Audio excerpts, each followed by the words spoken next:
दोस्तों और मेरे प्यारे बच्चों, आप सभी को गुड मॉर्निंग। मैं हूं आप सबों का दोस्त मोहम्मद मसऊद अंसारी और आप सभी देखना शुरू कर चुके हैं मेरा यूट्यूब वीडियो चैनल रजा एजुकेशन। मेरे प्यारे बच्चों और दोस्तों, आज जो वीडियो में आप लोगों के सामने लेकर उपस्थित हुआ हूं वो कक्षा 10 के विद्यार्थियों के लिए बहुत महत्वपूर्ण वीडियो है, इसलिए वीडियो में अंत तक बने रहें। पसंद आने पर लाइक जरूर कर दीजिएगा और यदि आपको वीडियो बहुत ज्यादा पसंद आए तो अंत में चैनल को सब्सक्राइब जरूर कर लीजिएगा। मेरे प्यारे बच्चों और दोस्तों, आज का वीडियो कक्षा 10 के विद्यार्थियों के लिए जो झारखंड बोर्ड परीक्षा में क्वेश्चन नंबर सीरियल में 13 में जो प्रश्न पूछा जाता है, जो अध्याय 6 से रहता है, यानी एक्सरसाइज 6.2 से लेकर एक्सरसाइज 6.5 तक के समस्याओं में से कोई एक समस्या आपको पूछा जाता है क्वेश्चन नंबर 13 में, जो 2 अंक का होता है। तो मेरे प्यारे बच्चों और दोस्तों, ये जो 13 नंबर का समस्या है, ये समस्या का समाधान आपको प्रमेय 6.1, प्रमेय 6.6, प्रमेय 6.8 और प्रमेय 6.9 की सहायता से बनेगा। और आज का वीडियो पार्ट 2 है क्वेश्चन नंबर 13 का। ये थोड़ा सा लंबा क्वेश्चन इसी में है, क्योंकि एक्सरसाइज 6.2 से लेकर 6.5 तक के समस्याओं में से कोई एक समस्या एक्सरसाइज से पूछा जाता है, इसलिए 6, 7, 8 क्वेश्चन कम से कम इसमें आपको मॉडल क्वेश्चन, यानी जो क्वेश्चन नंबर 13 में जैक बोर्ड एग्जाम 2021 में पूछने की संभावना है, जो 99% चांस है, वो 7 या 8 क्वेश्चन आपका होगा। और वो 8 क्वेश्चन आप अगर बना लिए हैं तो मैं दावे के साथ कह सकता हूं कि आप निश्चित रूप से क्वेश्चन नंबर 13 झारखंड बोर्ड परीक्षा 2021 में आराम से हल करके 2 अंक ले आइएगा। इसलिए वीडियो में अंत तक जरूर देखिए। तो मेरे प्यारे बच्चों और दोस्तों, कल हम लोग 3 समस्या का समाधान किए थे, आज 3 समस्या भी समाधान करेंगे और एक अगले दिन बात होगा वो 2 समस्या के बारे में, फिगर वाला, वो बात करेंगे नेक्स्ट वीडियो में। तो ये टेस्ट संख्या आप लोगों का 5 है। तो मेरे प्यारे बच्चों और दोस्तों, जैसे ही मैं ब्लैक बोर्ड के सामने से हटूंगा, आपको 3 प्रश्न दिखेगा। आप तीनों प्रश्न को भली भांति समझ लेंगे, कॉपी में उतार लेंगे और उनका पॉज बटन दबाकर खुद समस्या का समाधान करेंगे। उम्मीद है कि आप ऐसा जरूर कीजिएगा। तो मेरे प्यारे बच्चों और दोस्तों, जैसे ही आपका तीनों समस्या का समाधान हो जाएगा, उसके बाद आप पॉज बटन को फिर से दबा करके वीडियो को अंत तक देखेंगे और जो बतलाया गया हल को और अपने हल से मिलान करेंगे। और मिलान करने के बाद प्रत्येक सही में आप अपने कॉपी में 2 अंक बैठाएंगे, यानी तो कुल 3 प्रश्न है, तो आपको 6 अंक का टेस्ट है। लेकिन झारखंड बोर्ड परीक्षा में आपको 2 ही अंक मिलेगा, वो मिलेगा क्वेश्चन नंबर 13 में, लेकिन बनाना एक ही को पड़ेगा। यहाँ 3 बना रहे हैं, इसलिए 6 अंक हम लोग इसको कह सकते हैं। फुल मार्क्स हम लोगों का जो है, फुल मार्क्स आपका 6। तो मेरे प्यारे बच्चों और दोस्तों, सबसे पहले मैं आप लोगों को समस्या को समझा देता हूं। बढ़िया से पहले समझ लीजिए प्रश्न को। पहला प्रश्न है, मान लीजिए कि त्रिभुज ABC और एक त्रिभुज है DEF समरूप है, 2 सिमिलर ट्रायंगल है और उसके क्षेत्रफल बराबर है। ऐसा समरूप त्रिभुज है जिसका एरिया जो है वो इक्वल है। तो सिद्ध कीजिए कि वे त्रिभुज सर्वांग-सम होंगे। तो ये सिद्ध करना है कि वो दोनों त्रिभुज क्या होगा, सर्वांग-सम होते हैं या सर्वांग-सम होंगे, ये हमको दिखलाना है। यानी दोनों त्रिभुज समरूप है, उसका एरिया बराबर है, तो हमको वो दोनों त्रिभुज को सर्वांग-सम दिखाना है। तो मेरे प्यारे बच्चों, ये पहला प्रश्न आप लोगों के लिए आज का टेस्ट का है। दूसरा प्रश्न क्या है, आप एक समलंब ABCD, एक समलंब चतुर्भुज है ABCD, जिसमें भुजा AB पैरेलल DC है या CD कह सकते हैं, के विकर्ण परस्पर बिंदु O पर प्रतिच्छेद करते हैं। वो समलंब का विकर्ण है जो एक दूसरे को O पर प्रतिच्छेद करती है। यदि भुजा ए बी बराबर 2CD है, ए बी जो है वो CD का दुगुना हो, तो त्रिभुज AOB और त्रिभुज COD के क्षेत्रफल का अनुपात ज्ञात कीजिए। आपको उसका क्षेत्रफल का अनुपात ज्ञात करना है मेरे प्यारे बच्चों और दोस्तों। उसका फिगर बनाइएगा तो आपको और स्पष्ट रूप से प्रश्न क्लियर होगा। अंतिम प्रश्न है, त्रिभुज ABC एक समद्विबाहु त्रिभुज है जिसका कोण C समकोण है। एक त्रिभुज है ABC जो एक समद्विबाहु त्रिभुज है, यानी जिसकी दो भुजा बराबर है, लेकिन कोण C क्या है? समकोण है। आपको सिद्ध क्या करना है? AB² बराबर 2AC², ये आपको सिद्ध करना है मेरे प्यारे बच्चों और दोस्तों। तो ये था आज का टेस्ट संख्या 5 का 3 प्रश्न, जो झारखंड बोर्ड परीक्षा के क्वेश्चन नंबर 13 के लिए 2021 के बोर्ड परीक्षा के लिए बहुत इंपॉर्टेंट है। तो मेरे प्यारे बच्चों और दोस्तों, उम्मीद है कि आपने हल कर लिया होगा। और अब आप क्या करें, आप वीडियो को अंत तक देखें और आपने जो हल किया और जो हल बतला रहे हैं वो दोनों को मैच मिलान करें। अगर पूरा मैच कर जाता है तो आप अपना कॉपी में 2 अंक जरूर लिखिएगा। तो हम लोग चलते हैं, समस्या का समाधान करते हैं पहला नंबर का। मेरे प्यारे बच्चों और दोस्तों, पहला नंबर में बोल रहा है कि त्रिभुज ABC और DEF समरूप है। दिया हुआ है, पहले आप ये लिख लीजिए, दिया हुआ है कि त्रिभुज ABC सिमिलर है त्रिभुज DEF सिमिलर है और एरिया किसका? त्रिभुज एरिया ABC बराबर एरिया DEF, ये दोनों का क्षेत्रफल आपका क्या है? बराबर है। तो सिद्ध करें, तो हमें सिद्ध करना है, तो हमें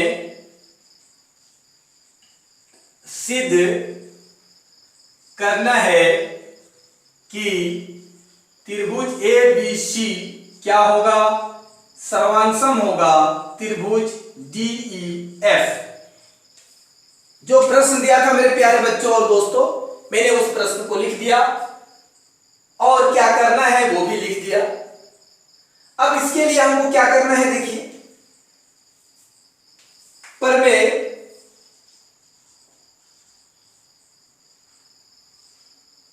6.6 से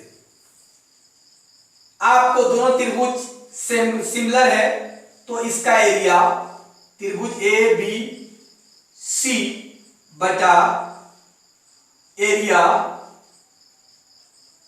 DEF होगा। और क्या होगा? AB बटा D का होल स्क्वायर बराबर होगा BC बटा EF का होल स्क्वायर और बराबर होगा AC बटा DF का होल स्क्वायर। ये प्रमेय आपका 6.6 बतलाता है।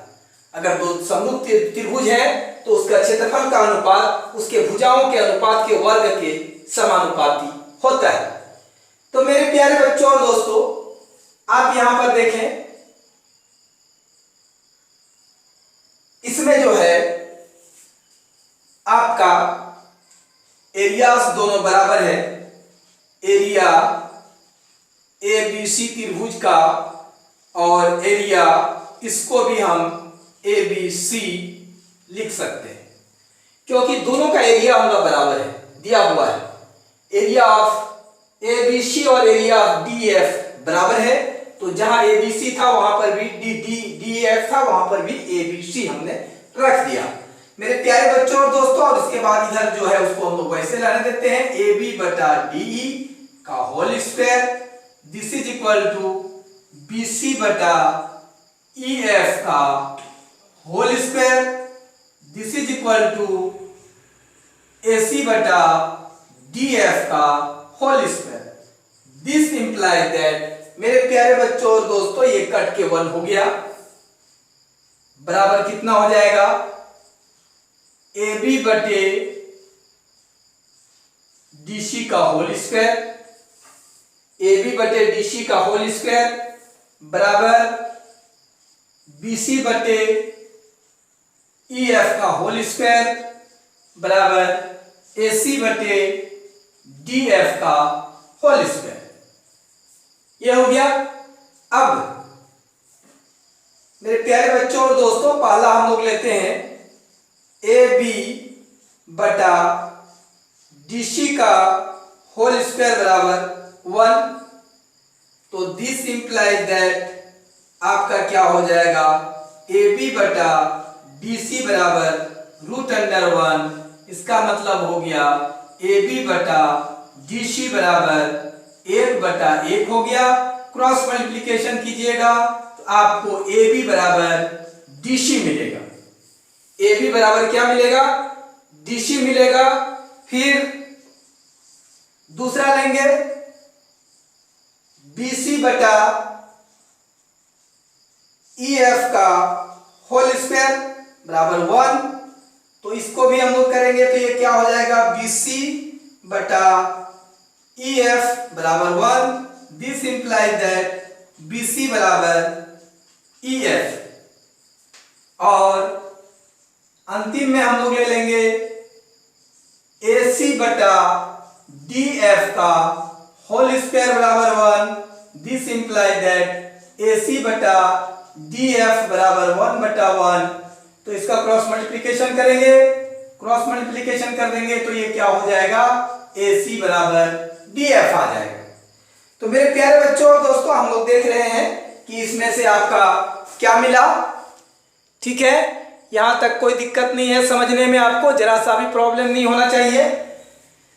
तो ये समझ में आ गया आपको। पहले दिया हुआ है कि जो दिया था वो सब लिखे हम लोग पर में 6.6 से हम लोगों ने इतना किया और ये दोनों का से बराबर है, दोनों कट गया 1 हो गया। एक बार हम लोगों ने क्या किया इसके साथ इसको लिया तो हमारा AB बराबर DC निकला। अगर ये और ये एक बार लिया तो हमारा क्या निकला BC बराबर EF निकला। और एक बार इसको और 1 को लिए तो हमारा क्या निकल गया AC बराबर DF निकल गया। तो मेरे प्यारे बच्चों और दोस्तों आगे हम लोग देखते हैं कि यहाँ पर आगे अब इसको मिटा देते हैं।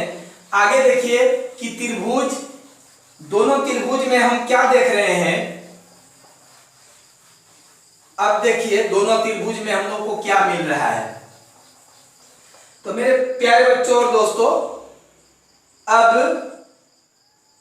त्रिभुज ABC और त्रिभुज DEF में AB बराबर DE सिद्ध किया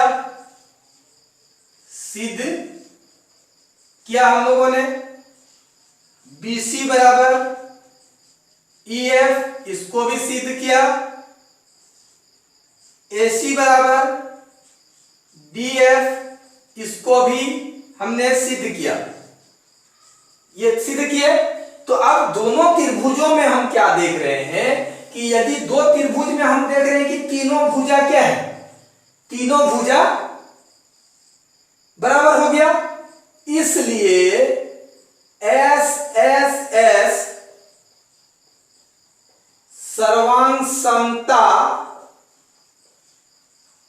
नियम से त्रिभुज ABC क्या होगा सर्वांसम होगा। किसका होगा त्रिभुज DEF का। तो मेरे प्यारे बच्चों और दोस्तों यही तो आपको इस प्रश्न में सिद्ध करना था। 1 नंबर में यही तो आपको सिद्ध करना था कि वो त्रिभुज सर्वांसम होंगे। तो ये देख रहे हैं कि दो समरूप त्रिभुज ऐसा है जिसका क्षेत्रफल अगर बराबर है तो वो दोनों त्रिभुज क्या वो होगा सर्वांसम होगा। तो मेरे प्यारे बच्चों और दोस्तों आप इन्हें और आपने जो बनाया है वो दोनों क्वेश्चन का मिलान कीजिए। अगर पूरा मैच खा रहा है, अगर आपने जो बनाया सॉल्यूशन और ये सॉल्यूशन दोनों सही है तो आप अपना कॉपी में 2 नंबर निश्चित रूप से बैठा दीजिए, क्योंकि 2 नंबर आपने आज का टेस्ट में हासिल कर लिया है। मेरे प्यारे बच्चों और दोस्तों अगला प्रश्न हम लोग जब हल करने जा रहे हैं, आप क्वेश्चन नंबर 2 के बारे में बात करेंगे। अगला प्रश्न हम लोग देखेंगे उसका सॉल्यूशन को।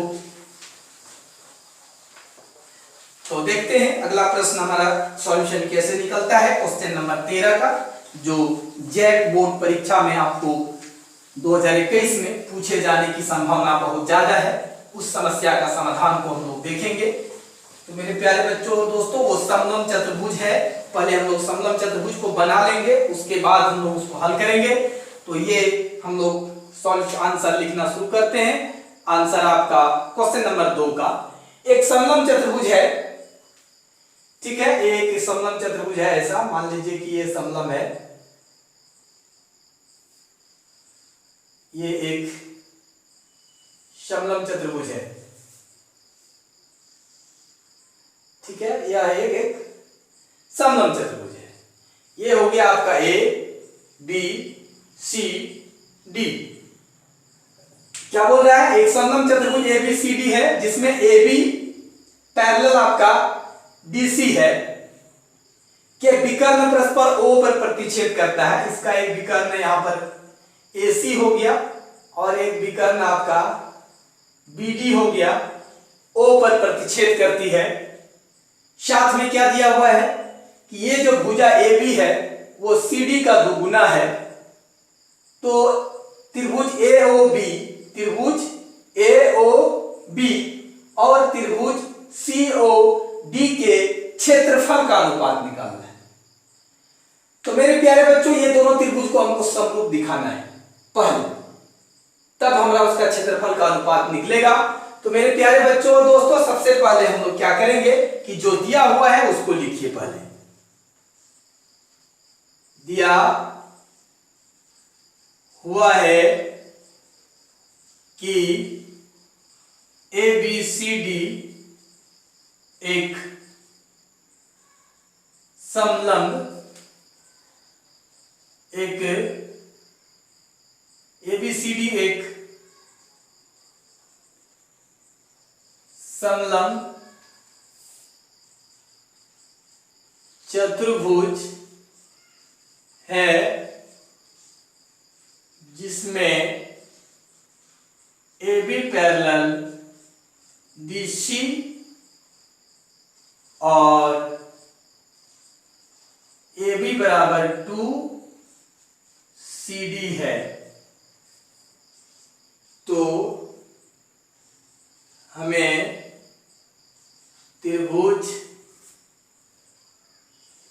ए ओ बी और त्रिभुज सी ओ डी के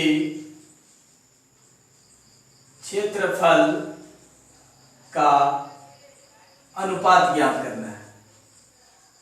अनुपात ज्ञात करना है। ये प्रश्न आपका जो दिया हुआ था उस प्रश्न को हमने लिख दिया और हमको क्या करना है वो भी लिख दिया कि ए बी सी डी एक समलंब दिया हुआ है जिसके विकर्ण एक दूसरे को ओ पर प्रतिच्छेद करती है, और कंडीशन ये दिया हुआ है कि ए बी भुजा पैरेलल है डीसी का और ए बी जो है वो डीसी का दुगुना भी है। तो हमको त्रिभुज ए ओ बी और सी ओ डी का क्षेत्रफल का अनुपात ज्ञात करना है। तो मेरे प्यारे बच्चों और दोस्तों, दोनों त्रिभुज के में हम लोग बात करते हैं। जो दिया हुआ त्रिभुज अनुपात निकालना है वो दोनों त्रिभुजों के बारे में बात करते हैं। त्रिभुज ए ओ बी और त्रिभुज सी ओ डी में मेरे प्यारे बच्चों, ये दोनों त्रिभुज में देखिए कि ये कौन और ये कौन, चूंकि A B parallel D C D है, चूंकि यहां पर इतना यानी कि कौन आपका जो होगा वो बी ए ओ बराबर हो जाएगा कौन डी सी ओ, बी ए ओ, तो ये कौन हो जाएगा डी सी ओ। चूंकि एकांतर अंतःकोण लिख देते हैं, ऐसे कुछ नहीं, एकांतर अंतःकोण,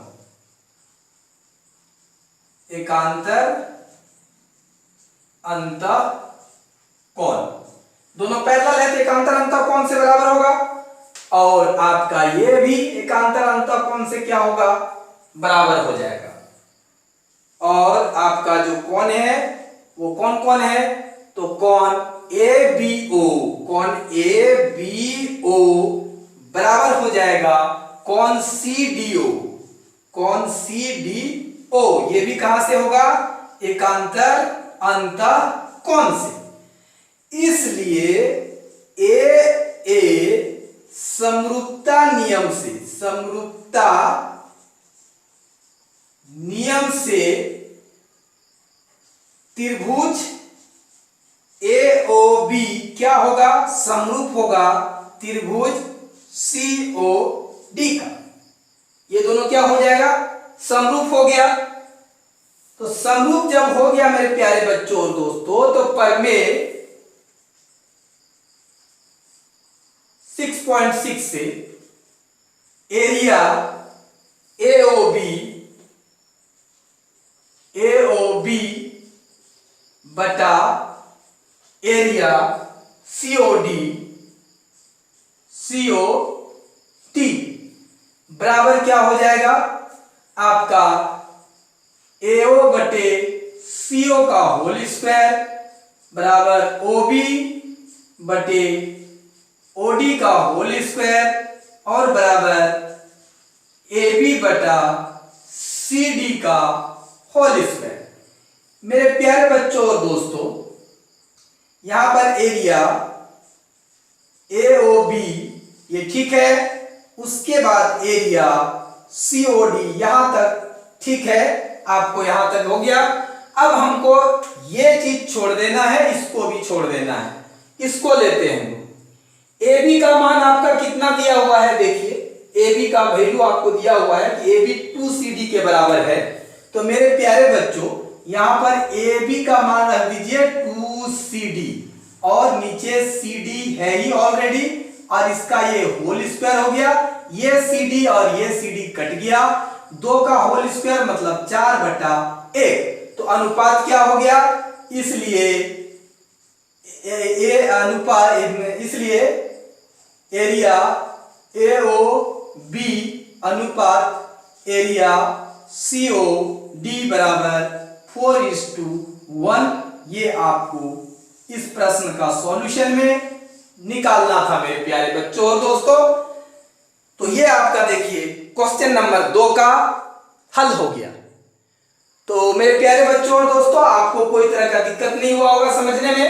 जो हमको दिया था मैंने उसको पहले लिखा, और जो करना था उसको भी बारे में हमने लिख दिया कि हमको क्या करना है। अब हम लोग दोनों त्रिभुज में डिस्कस करते गए और हम देख लिए कि ये दोनों त्रिभुज क्या हो गया, समरूप हो गया। प्रमेय 6.6 बताता है कि दो समरूप त्रिभुजों, अगर दो त्रिभुज समरूप है तो उसका क्षेत्रफल का अनुपात उसके भुजाओं के अनुपात के वर्ग का समानुपाती होता है। मैंने समानुपाती लगा दिया। अब यहां पर देखिए AB का मान यहां हमारा दिया हुआ था CD के रूप में, 2CD के रूप में। AB का वैल्यू को हम यहां पर पुट कर दिए 2CD में। ये CD कैंसिल हो गया। अब 2/1 का होल स्क्वायर मतलब 4/1 हो गया। इसलिए एरिया AOB अनुपात एरिया COD बराबर 4 अनुपात कितना हो जाएगा, 1 हो जाएगा। तो मेरे प्यारे बच्चों और दोस्तों, ये क्वेश्चन नंबर 2 का सॉल्यूशन आसानी से हुआ। मैंने कहा था कि क्वेश्चन नंबर 13 का जो भी समस्या बनेगा आपको वो 4 प्रमेय में से कोई एक प्रमेय लगाना है। तो मेरे प्यारे बच्चों दोस्तों, ये आपने जो आंसर बनाया है और ये जो आंसर है इसको आप मिलाइए। अगर पूरा मैच कर जाता है तो अपना कॉपी में आप 2 अंक बैठाइए, क्योंकि आपने इस टेस्ट में 2 अंक हासिल कर लिया है। तो मेरे प्यारे बच्चों, अंतिम प्रश्न आज का टेस्ट का है, टेस्ट संख्या 5 में। तो आज का अंतिम प्रश्न आपके सामने जो है वो बहुत इंपॉर्टेंट है। इसको अक्सर जैक बोर्ड एग्जाम में पूछा जाता है। ये इसका रिवर्स कल बदला चुके हैं, और ये इस तरह भी पूछता है, इसका उल्टा भी पूछता है और ऐसे भी पूछता है। दोनों तरह से इस प्रश्न को पूछा जाता है, इसलिए इसको भी मैंने आज अपना संभावित प्रश्न में रखे हैं। ये बहुत इंपॉर्टेंट है, मुझे लगता है कि ये आना चाहिए, सबसे ज्यादा इंपॉर्टेंट। तो मेरे प्यारे बच्चों, उसके बाद हम लोग कल का वीडियो में 2 क्वेश्चन और पढ़ेंगे फिगर वाला। तो हमारा क्वेश्चन नंबर 13 कंप्लीट हो जाएगा, जो जैक बोर्ड परीक्षा में प्रश्न पूछे जाएंगे। तो मेरे प्यारे बच्चों, तीसरा नंबर का आंसर हम लोग लिख रहे हैं। इसका आंसर लिख रहे हैं, खाली आंसर लिख देते हैं। क्वेश्चन नंबर 3 तो यहाँ पर हमारा दिया हुआ है कि ABC एक समद्विबाहु त्रिभुज है। क्या है, एबीसी एक समद्विबाहु त्रिभुज है जिसका कोण सी समकोण है। अब ये ए हो गया और यहां पर बी हो गया, ये समद्विबाहु त्रिभुज है। जो दिया हुआ है उसको लिखिए पहले। दिया हुआ है कि एबीसी एक समद्विबाहु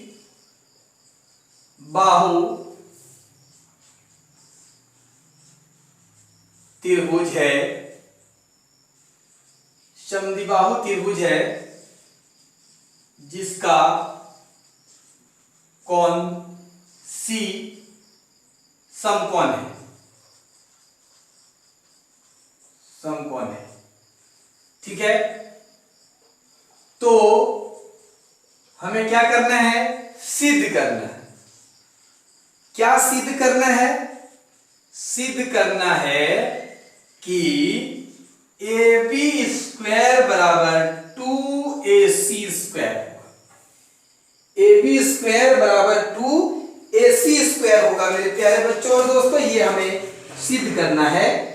तो अब जब ये है तो समकोण त्रिभुज में हम लोग इसमें पाइथागोरस प्रमेय लगाएंगे। अब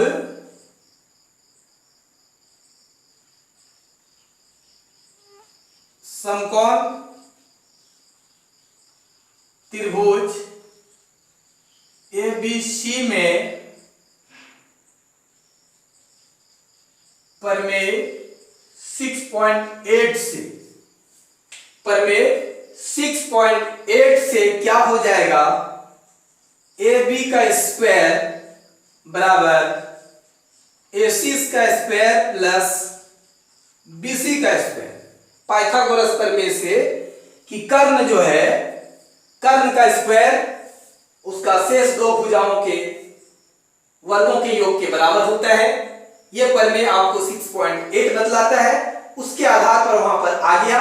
अब मेरे प्यारे बच्चों और दोस्तों, चूंकि AC और BC क्या है, बराबर है, तो जहां BC है वहां पर क्या लिख देंगे, AC लिख देंगे, क्योंकि हमको यहाँ AC के रूप में बता रहा। समद्विबाहु त्रिभुज है इसलिए भुजा AC और BC क्या है, बराबर है। तो आप यहां पर हम लोग क्या करेंगे, दिस इज इक्वल टू, ये तो AC स्क्वायर है, रहने दीजिए, ये BC के जगह फिर क्या कर दिए, AC स्क्वायर कर दिए, तो ये दोनों जुड़ के क्या हो गया, 2AC स्क्वायर हो जाएगा। तो दिस इंप्लाइज दैट मेरे प्यारे बच्चों और दोस्तों, AB स्क्वायर बराबर क्या आ गया आपका, 2AC स्क्वायर आपका आया। यही आपको सिद्ध करना है, यही आपको सिद्ध करना है मेरे प्यारे बच्चों और दोस्तों। तो ये आपका समस्या का समाधान हो गया। कभी कभी आप ऐसा भी इसको लिख सकते हैं, AC स्क्वायर बराबर AB स्क्वायर बटा 2, दिस इंप्लाइज दैट AC बराबर AB बटा √2। ये भी रिलेशन आ सकता है, लेकिन प्रश्न यहीं तक आता है, ये नहीं आता है। AC स्क्वायर बराबर AB स्क्वायर बटा 2 हो जाएगा। तो इसका जब वर्गमूल निकालेंगे तो AC बराबर AB बटा √2 हो जाएगा। तो इसको अगर गुना करेंगे तो AB बराबर √2AC भी होगा। तो ये नहीं, हमारा यहां तक ही प्रश्न में आता है जो प्रश्न पूछा गया था। तो इस प्रकार से आज का टेस्ट का जो क्वेश्चन 3 प्रश्न आपको मिला था मेरे प्यारे बच्चों और दोस्तों, वो तीनों प्रश्न का समस्या का भली भांति समाधान बतला दिया गया है। आप इनका भी आंसर आपने जो बनाया है उनसे मिलाइए, और पूरा अगर मिलान हो जाता है, मैच हो जाता है, तो आप अपना कॉपी में 3 अंक और बैठा लें। तो इससे एक अंदाजा निकल रहा है कि आपने क्वेश्चन नंबर 13 झारखंड बोर्ड परीक्षा का हल करना अब सीख जाएंगे। लगभग तय हो गया कि अगर आपने 6 प्रश्न जो बतलाया गया है तो वीडियो में 6 अगर हल कर लिए तो लगभग 95% आपका यही हो गया कि आप हल कर लीजिएगा। और कल का वीडियो अगर आप पूरा देख लेंगे तो 100% हो जाएगा कि आप निश्चित रूप से क्वेश्चन नंबर 13 जो झारखंड बोर्ड परीक्षा में पूछा जाएगा उसका आप समाधान आसानी से कर लेंगे। तो मेरे प्यारे बच्चों और दोस्तों, मुझे पूरा उम्मीद ही नहीं, पूरा विश्वास है कि आपको वीडियो जरूर पसंद आया है। अभी तक अगर लाइक नहीं किए हैं तो वीडियो को लाइक जरूर कर दें और मेरा यूट्यूब वीडियो चैनल रजा एजुकेशन को अभी तक अगर सब्सक्राइब नहीं किए हैं मेरे प्यारे बच्चों और दोस्तों तो प्लीज इसे सब्सक्राइब कर लीजिए। ये बिल्कुल फ्री होता है मेरे दोस्त, इसमें कोई पैसा या शुल्क नहीं लगता है। जैसे ही लाल कलर से लिखा हुआ सब्सक्राइब बटन को आप क्लिक करेंगे मेरे प्यारे बच्चों और दोस्तों, वो सफेद हो जाएगा और बगल में आपको एक बेल आइकन की घंटी बनी हुई दिखाई देगी। जैसे ही आप उस बेल आइकन को टच करेंगे 3 ऑप्शन आएगा, जिसके सबसे ऊपर में ऑल का ऑप्शन होगा। अगर आप उन्हें टच कर देते हैं, ऐसा करने से आपको ये फायदा, ये बेनिफिट मिलेगा कि आप मेरा यूट्यूब चैनल से डायरेक्ट जुड़ जाएंगे, जिससे आपको ये फायदा मिलेगा कि मैं जो भी वीडियो बनाकर अपना चैनल पर अपलोड करूंगा उन सारे वीडियो का नोटिफिकेशन सबसे पहले आपके मोबाइल पर जाएगा। इसका अर्थ ये हुआ कि आपको मेरा चैनल का अपडेट मिलता रहेगा, जिससे आपको ये फायदा मिलेगा कि इस लॉकडाउन में आप सबसे पहले वीडियो देखकर अपने सिलेबस को पूरा करके आगामी होने वाले अपने वार्षिक माध्यमिक परीक्षा 2021 में अच्छे अंक हासिल कर सकते हैं। मेरे प्यारे बच्चों और दोस्तों, वीडियो का लिंक अपने दोस्तों अपने साथियों के बीच में भी जरूर से जरूर कर दें, ताकि वो भी इस लॉकडाउन में इस वीडियो का फायदा उठाकर अपने सिलेबस को पूरा करके आगामी होने वाले अपने वार्षिक माध्यमिक परीक्षा 2021 में अच्छे अंक हासिल कर सके। तो अंत में आप सभी दोस्तों और मेरे प्यारे बच्चों को अंत तक वीडियो देखने के लिए मैं दिल से बहुत बहुत धन्यवाद देता हूं।